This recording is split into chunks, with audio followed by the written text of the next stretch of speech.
یہ قول امام علی رضا علیہ السلام کا ہے جو انسانی خواہشات اور جہنم سے نجات کے موضوع پر ہے۔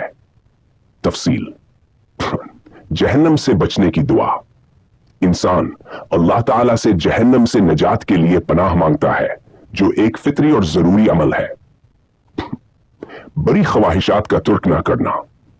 یہ قول اس حقیقت کی نشاندہی کرتا ہے کہ کئی لوگ اللہ سے جہنم سے بچنے کی دعا تو کرتے ہیں، لیکن اپنی بڑی خواہشات، گناہوں اور نفسانی خواہشات کو نہیں چھوڑتے۔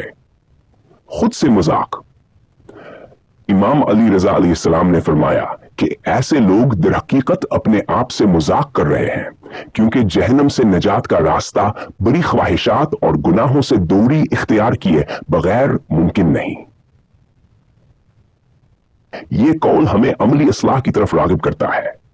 دعا کے ساتھ اپنے عمل کو درست کرنا اور بڑی خواہشات پر قابو پانا ضروری ہے۔ اللہ کی پناہ اور مدد کے ساتھ ہمیں اپنے نفس کی تربیت کرنی چاہیے تاکہ حقیقی نجات ممکن ہو۔ یہ حدیث ہماری عملی زندگی میں اللہ کی رضا اور حقیقی نجات حاصل کرنے کے لیے گناہوں اور خواہشات پر قابو پانے کی اہمیت کو اجاگر کرتی ہے۔